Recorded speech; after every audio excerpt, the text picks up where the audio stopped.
很难办啊。其实火舞在中路位置上，在没有海月的情况下，位置非常之高。果然 AG 这搬海月，就是告诉你，你这火舞不拿，我就选了。对，不拿 AG 要了，拿老虎啊不，橘右京加火舞吧，有可能，火舞加镜、橘右京加火舞都行。对。啊，他的对面都老虎了，橘子加火舞本来就厉害，加上对面又是裴擒虎。其实如果拿一个拉普拉姆加火舞直接再掏个橘右京出来的话，这个前期已经很稳了。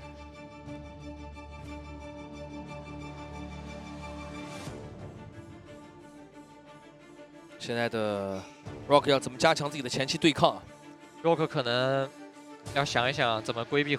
他拿的杨玉环，杨玉环还好。那么这样其实，在第4局的时候音乐都不一样了。火药味已经起来了，橘右京吗？还是镜？都行，已经有火舞和拉普拉普在了。这个打野位，如果是橘右京的话，就是考虑前期跟对方中野辅打对抗。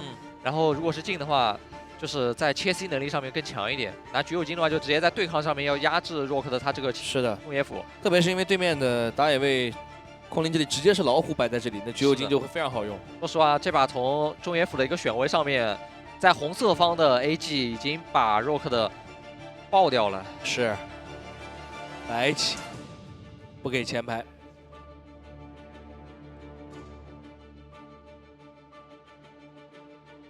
弗洛伦、夏洛特不好用，他缺前排。没有了呀，阿塔他还用掉了。项羽吧，用过吗？问题来了，不知道轩这里项羽熟练度如何？因为他们这把这阵容上面是一定要非常需要前排的。打野位上面已经是老虎了，老虎那只能在对抗路上出了。因为游走位也是邵思源，中路是杨玉环，杨玉环往前顶，虽然能靠大招卖一下，但那毕竟也不是个双大杨玉环。好像还有一个狂铁，也就只有狂铁了。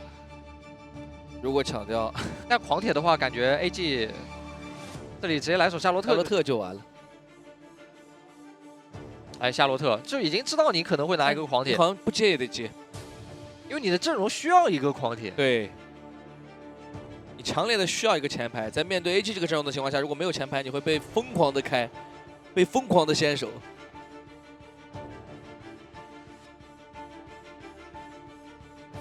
就是狂铁，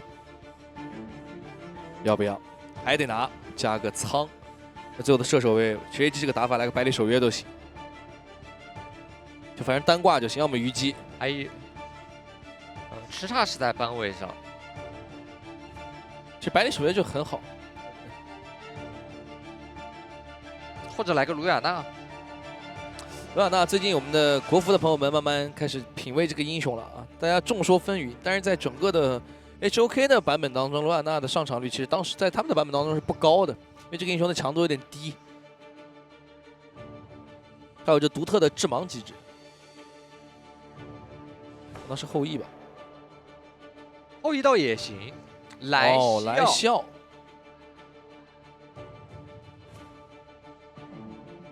发位路上爆发很足啊，团长。因为 AG 这阵容是打连控的，中野辅这边是打先手控，尤其是火舞和拉普拉普这边，他们只要把团开好了，然后在控制没有结束之前，发位路的来笑正好可以补他的爆发，是3炮接个大。是的，他这个就是比起像守约那样的选择的话，他会在输出上前期包括进攻上更暴力一点。是的。其实今天的比赛我们可能还看不出太多的东西，等到 AG 跟 KSG 相遇的时候，我们会看到很多 BO7 里可能大家之前没见到的英雄会出现了。因为现在的话，其实 AG 包括 KSG 的比赛基本上都是大比分4比0赢下比赛，那很多英雄就没有必要去考虑。但真的如果打到第5局、第6局的话，一定会有一些冷门英雄会慢慢冒出头来。比如说钟馗，哎之类的，还有张良，是的，李大乔都会有，都会有。来了 ，Ready for Battle， 双方的第4局比赛。目前的 AG 已经来到了自己的赛点，并且手握整整4个赛点，能否快速杀死比赛？让我们拭目以待。双方第4局，蓝色方 Rock， 红色方 AG、AL。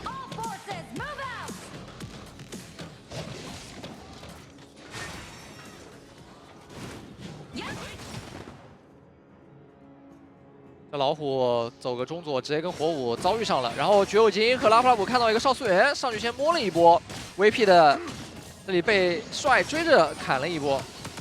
其实大帅玩这个英雄应该会很快乐，因为这个英雄他自己这个单人战视野变肉的这个事情，他在国服是体验不到的。对，就我们在国服有时候游走位如果站的视野太脱节，会被先打掉，造成掉点，甚至是会被诟病的一点。但在 HOK 的版本当中设计的非常好的，我觉得这个就是很有趣的点，就是他反而把可能变成失误的点变成了强点。就我这个英雄站得越远，我越肉。就是队友不分他的被动。是的，不分我被动的时候我更硬，这点其实很有趣啊，这种有趣的设计。建议推广到国服，这英雄的上场率会被提高。拉普拉普也靠过来了。少思源紧随其后，但 AG 已经把空间之灵位置给站好了。大帅在蓄力，但是伤害有点低。对，想丢一下，把剑丢出去，看看能不能抢。他这个剑飞回来，真的感觉很暴露视野，每次很容易暴露自己在哪儿。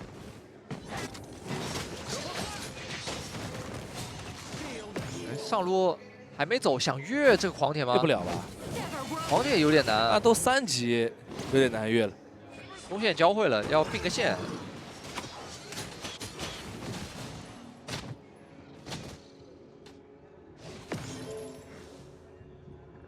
什么意思？想要蹲一下一诺，算了，发现蹲不到，直接截线。一诺经历的太多了，在这种事情上，就他自己不上头，真不好蹲。对的。两人在这次 KWC 上 ，AG 其实双边是非常稳健的。对，他们其实做的比较好的就是他们，这个也是他们一直以来的做法，就是他没有说因为对手的强弱变化而去影响他自己的打法，他一直就是还是打自己那套最擅长的、最稳健的东西。其实他也有可以打得奔放一点的资本。就说白了，你在局内你想打得凶一点、浪一点什么的，完全也可以。他们确实没这么做。依旧保持着他们这种前期打中野辅双边打发育的节奏。对，哇，夏洛特被摸了一下，直接交了一下闪现，保一个状态。看到老虎了吗？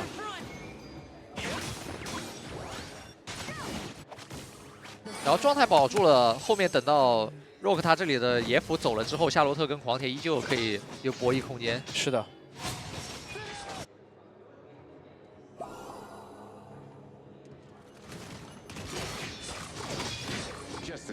橘右京想往下吃线，直接是被仓的陷阱看到，依旧是在并线。这么做的话，中艺的经济肯定是要比空灵的老虎高了。老虎少吃发育路的钱。反而那个问题 ，Rock 这边什么时间点开始动手？想抓夏洛特，渲染退了，不给机会。就这种伤，我觉得让 MKL 赛区最难受的，就是每次进攻就是那种一拳打在棉花上，有力使不出来。而且他们这个阵容的话，像你刚才说，什么时候动手也有点难。他们开团能力跟 AG 这个阵容比起来是很弱的。那你不动好像也不行啊！你等着 AG 这么发育，你明显发育不过，这是我觉得是他比赛里最难受的地方，就是发育你是真发育不过。然后中野辅这局又被对位了，中野辅被对位导致他们视野站不住，视野拼不过 AG 的话，又会进入到第一局那样的一个节奏当中。他有一种超强的矛盾感，就是发育你真发育不过，你就只能打，但你打吧，每次就是一拳打在棉花上打不出去，然后他就会疯狂的再次发育。这波是看到帅脱节了，先打了一波状态。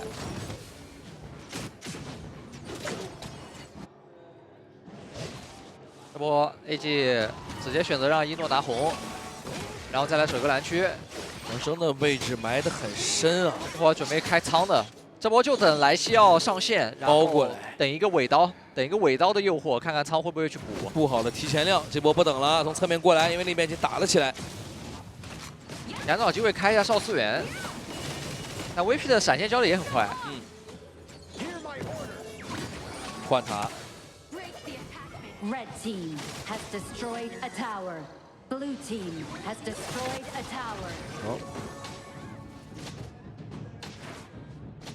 火舞在掩护莱西奥断线，把2塔前的线吃了，闪现还得芭蕉闪现拉开距离。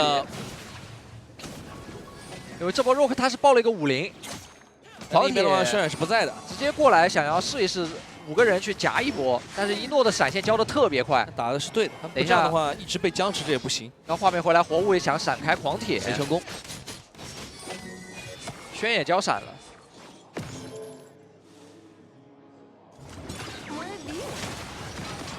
甩在脸上踩一下，顶一波接大招，但大招没有办法命中啊！哇，哎呦，一刀2太个，痛了！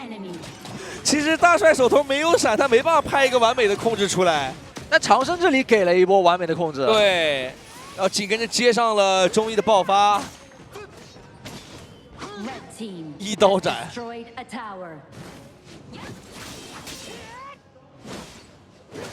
来回看一下。 这里是帅逼了一波，让2个人站位叠在一起之后，长生直接控住中艺跟上，痛啊！真的好痛啊！燕凡的第2段，对，抽了一波斩杀伤害。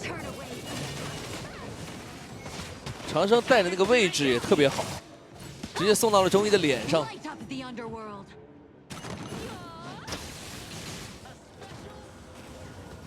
就究竟这个英雄就很容易打出这种很帅的操作。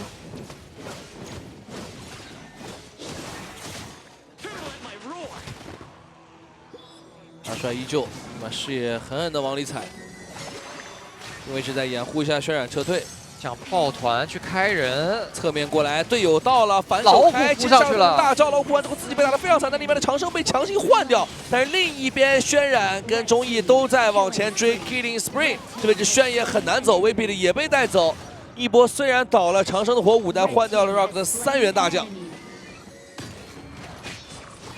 怎么都是赚、橘右京的经济已经完全控制不住了，而且这波让渲染的夏洛特拿到双杀之后，夏洛特这个点上 Rock 也管不住了。是的 ，Rock 想打的架都打不出效果，会被 AG 毙掉，但 AG 想打的团 ，Rock 一波都躲不掉。这里也是动手闪现开先手打的火舞。 是火舞虽然说是被秒了，但是他也在死之前把自己的一套技能全交了。而且 Rock 的这个位置很尴尬，右边是橘右京跟莱西奥，左边是夏洛特，被包了拉普拉普，就没地方可以跑。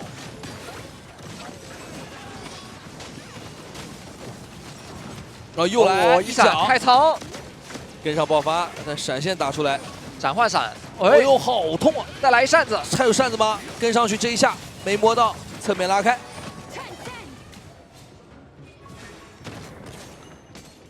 Red team has destroyed a tower. 如今7300的一个经济，打野对位差不多领先1000，但对抗路这边直接是拉了有2000多了。是的。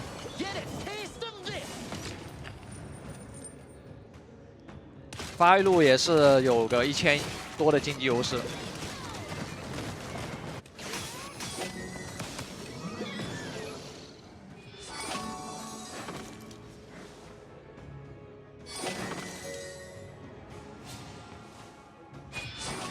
如果现在也只能抱着 ，AG 是打41的，如果抱50的话，可以尝试抓一下。他们如果散开来打的话，就更加没机会了。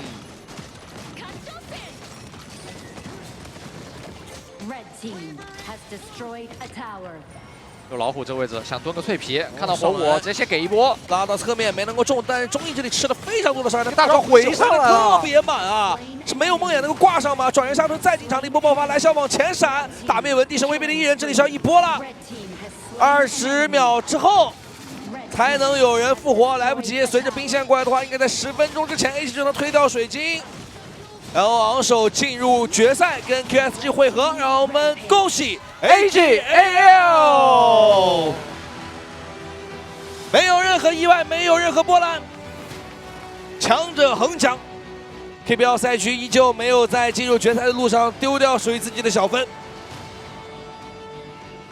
这场比赛也跟 Rock 完成了一次精彩的碰撞，来自 MKL 赛区的季军 Rock。 在这里遇到了 AGL， 他们使出了自己的浑身解数，并一度在比赛当中给 AG 制造了一些属于他们的麻烦，但是并没有能够在最后战胜这支对手。AG 依旧使用着自己最擅长且最平稳的打法跟运营策略，获得了属于自己的名额，进入了决赛。他们将和 KSG 进行一场老对手之间的碰撞。是的，这也是 AGL 第2次进入到 KWC 的决赛，是的，是一诺第3次进入 KWC 的决赛。究竟谁能在最后获得冠军，拿到属于他们的荣誉，以及属于俱乐部的整整1000个积分，俱乐部积分，以及冠军的60万美金的奖励，我们拭目以待。而如果获得亚军的一方，他们的奖金将会降为36万。看到现场的家人也在为他们鼓掌。虽然这次比赛对于他们来讲依旧保持自己的竞争力，但我相信能在异国他乡由自己的家人的见证之下进入决赛，相信一定是一件非常快乐的事。时间，让我们来听一下现场的采访。